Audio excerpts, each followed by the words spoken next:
Nifty में 1 day का time frame देखें, कैंडल अभी S1 प्रीवियस मंथ लो के बीच में है। ये खुद एक सपोर्ट जोन पे फंसा हुआ है। अगर ये सपोर्ट जोन टूटता है ऊपर की तरफ में तो अपसाइड का ट्रेड मिलेगा, और अगर नीचे टूटता है तो डाउन साइड का ट्रेड मिलेगा। 1 घंटे में आते हैं। 1 घंटे में नैरो सीपीआर बना हुआ है, डिसेंडिंग है, और सीपीआर के नीचे अभी प्राइस चल रहा है। अगर ऊपर भी आएगा मोमेंटम तो बहुत फास्ट होने वाला है, लेकिन उसके लिए एक बड़ा बुलिश कैंडल चाहिए जो सीपीआर को ब्रेक करता हुआ हो। अभी हम देखते हैं 20 से नीचे वी वैप है। ऐसे कंडीशन में अभी ये बेरिश सिग्नल्स शो कर रहा है, तो इसका next target S1 previous week low हो जाने वाला है। और S1 प्रीवियस वीक लो टूटता है तो इमीडिएटली S2 लेवल मिल जाएगा। और अगर सीपीआर के ऊपर जाता है तो हमको सीधा R1 प्रीवियस वीक हाई तक का ट्रेड मिलेगा, और R1 प्रीवियस हाई ब्रेक होता है तब हम R2 के लेवल पे जा सकते हैं। 5 मिनट के सेटअप पे आते हैं। वाइडर सीपीआर थोड़ा सा था और डिसेंडिंग था। जब भी डिसेंडिंग सीपीआर रहता है, एक गोल्डन रूल आप लोग को याद रखना है। डिसेंडिंग सीपीआर में R1 प्रीवियस डे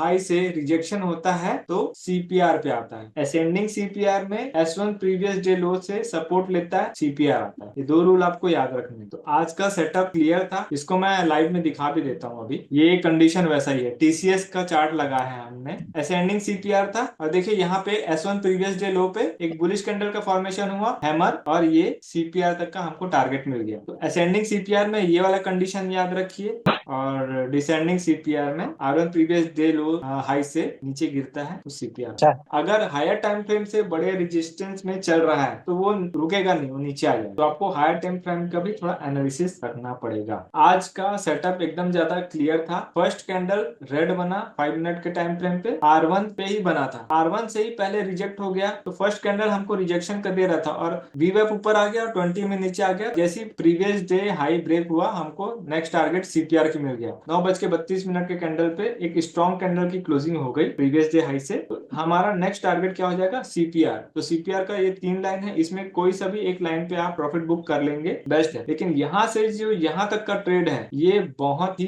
तगड़ा है, आप इसको हैवी लॉट से भी कर सकते हैं। ऐसा कंडीशन है। सीपीआर का रूल है, जब भी इनसाइड रेंज में घुसता है पहला टारगेट सीपीआर हो जाता है। तो रूल के हिसाब से आज की एंट्री या तो इस कैंडल पे बना लीजिए 9:32 का कैंडल पे, और आप इतने छोटे से में बहुत ज्यादा प्रॉफिट ले सकते हैं। लॉट साइज बड़ा है तो एक ही ट्रेड आपका बहुत बड़ा पैसा बना करके दे देगा। तो ये सीपीआर पे आया, और सीपीआर पे आने के बाद में यहाँ पे जहाँ पे भी आपको प्रॉफिट अच्छा खासा बुक करना है आप बुक कर लीजिए। और सीपीआर से अगर ये पिवोट लाइन को नीचे ब्रेक करता है तो आप फिर से डाउन साइड का ट्रेड ले लेते हैं। लेकिन यहाँ पे आप देखेंगे सीपीआर से नीचे वो S1 पे आया नहीं, इसके लिए हम ऑप्शन के चार्ट पे चल लेते हैं। 24,700 का कॉल लगा लिया और 24,900 का पुट लगा लिया। 24,700 का कॉल अगर आप देखें तो फर्स्ट कैंडल आपको R1 प्रीवियस डे हाई के नीचे बना हुआ मिला था, और डिसेंडिंग सीपीआर था। तो हम क्या बोलते हैं, जब भी डिसेंडिंग सीपीआर रहेगा, R1 प्रीवियस डे हाई से रिजेक्शन लिया तो सीपीआर पे आता है, तो कॉल सीपीआर पे आना था। तो पुट का रेट तो ऑब्वियस ही बात है बढ़ना है। पुट देख लीजिए, ये असेंडिंग सीपीआर है, तो जैसे ही ये वीवेब के ऊपर में आया, और पूरे ईएमए के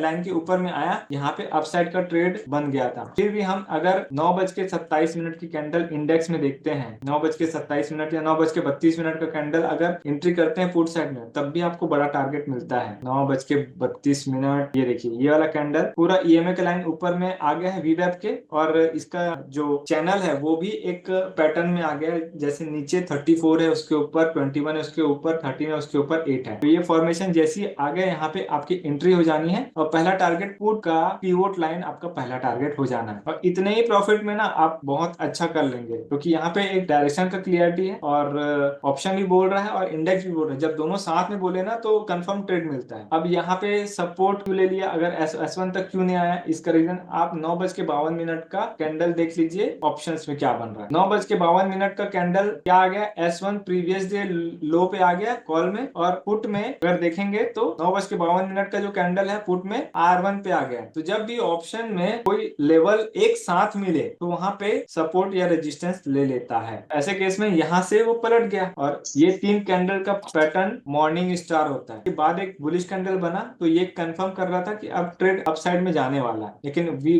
20 MA है, 20 MA के ऊपर वी वैप है, ये अपसाइड का ट्रेड मिल गया। अब हम वेट करेंगे कि वी वैप से रिजेक्शन दे, तो वी वैप से जैसी रिजेक्शन दिया आप नीचे का टारगेट फिर से ले सकते हैं, चाहे आप 20 MA तक लीजिए, चाहे आप सीपीआर का पिवोट लाइन तक ले लीजिए। उसके बाद देखिए पूरा प्राइस यहाँ पे साइडवेज हो गया और अगला एंट्री कहाँ मिला, जब वी वैप के नीचे 20 MA का फॉर्मेशन हो जाए और प्राइस एकदम पास आ जाए। जैसे ये वाला कैंडल 11:07 का कैंडल ना आपको अच्छी एंट्री दे रहा था, क्योंकि आपको यहाँ पे स्टॉप लॉस एकदम छोटा आ रहा है और टारगेट अच्छे मिल रहे हैं। पहला टारगेट पिवोट आ जाएगा, पिवोट पे आते ही प्रॉफिट बुक कर लीजिए, क्योंकि सीपीआर के अंदर पिवोट लाइन मेन लाइन होता है, तो यहाँ पे आके आपको प्रॉफिट बुक करते रहना है। पुट में अगर देखेंगे यहाँ R1 से जब रिजेक्ट हुआ उसके बाद फिर कंसोलिडेशन चालू हो गया, लेकिन असली एंट्री कहाँ मिली, जब चैनल का फॉर्मेशन हुआ। तो चैनल का फॉर्मेशन हम कहाँ देख रहे हैं, इस कैंडल पे 11:30 का कैंडल पे अच्छा चैनल का फॉर्मेशन हो रहा है। तो यहाँ से एंट्री करके आप फिर से सीपीआर के जो लेवल है अपर लेवल, यहाँ तक आप प्रॉफिट बुक कर सकते हैं। छोटे छोटा आप प्रॉफिट बुक करेंगे तो आपको मिल जाएगा थोड़ा बहुत। अगर आपका पहले ही ट्रेड में अच्छा खासा प्रॉफिट हो गया तो बार बार एंट्री करने से बचिएगा, क्योंकि ऑप्शन में लालच धीरे धीरे बढ़ता जाता है और जहाँ पे लालच बढ़ा वहां पे आपका लॉस होने का चांसेस बढ़ जाएंगे। कल का सीपीआर नैरो बन रहा है, इसका R1 और S1 आज के R1 और S1 के अंदर में ही है, इसका जो रेंज है ना पास पास ही, ज्यादा दूर नहीं है। तो कल के दिन में ना मोमेंटम मिल सकता है। असेंडिंग सीपीआर है लेकिन सीपीआर के नीचे क्लोज दिया है, वीवैप के भी नीचे है, 20 MA के भी नीचे प्राइस है। तो ऐसे केस में 20 MA के एकदम पास में है, तो जब सीपीआर के ऊपर बुलिश कैंडल बनेगा तो R1 प्रीवियस डे हाई जाएगा और R1 previous day high break कर देता है तो R2 इमीडिएटली आपको मिल जाएगा। बट जब सीपीआर के ऊपर में जाएगा ना तो ये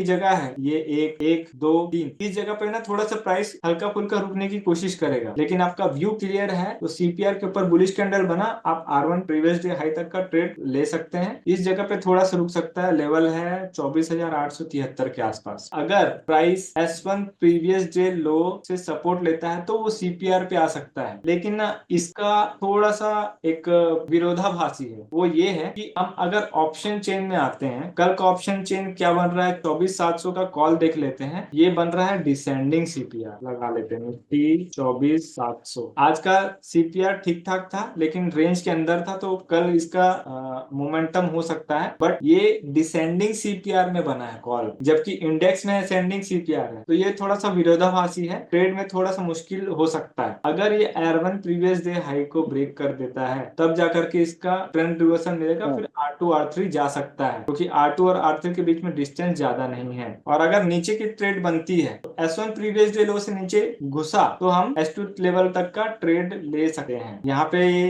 इमीडिएटली मिल जाएगा। ये भी तो S1 ब्रेक होता है, S2 लेवल, R1 ब्रेक होता है, R2 लेवल, सीपीआर पे बुलिश कैंडल बनता है, R1 का लेवल मिलेगा, और सीपीआर पे बियरिश कैंडल का बनता है लेवल, तो आप थोड़ा सा वेट कीजिएगा। सीपीआर के नीचे अगर बियरिश कैंडल बनेगा ना तो प्राइस में थोड़ा सा साइडवेज मोमेंटम रहता है। कई बार वो S1 प्रीवियस लो पे आता है तो धीरे धीरे करके आता है, तो अगर शार्पली तेजी से आ गया तो अच्छी बात है, नहीं आया तो फिर दिक्कत करेगा। कैंडल स्टिक को फॉलो करना है, हैकिनाशी को फॉलो नहीं करना है। कल जिन्होंने भी मेरे से पूछा है फिर बाद में ब्लेम मत कीजिएगा कि ट्रेड गलत सलत हो रहा है। दूसरा, 1 घंटे का सीपीआर में लगा करके इसीलिए बताया क्योंकि रिजेक्शन क्यों हो रहा था बार बार। यहाँ पे आप पुट का ऑप्शन देख लेते हैं, 24,900 का पुट भी अच्छा सीपीआर। तो पुट में जैसे सीपीआर के ऊपर में बुलिश कैंडल बन जाता है, R1 प्रीवियस डे हाई और R2 का लेवल हमको इजीली देखने को मिल जाएगा। अगर R1 previous day high break होता है तब R2 के लेवल में चले जाएगा और इसका सीपीआर आज के सीपीआर के साथ में लेवल अप है, तो ये मेक और ब्रेक वाला जगह है।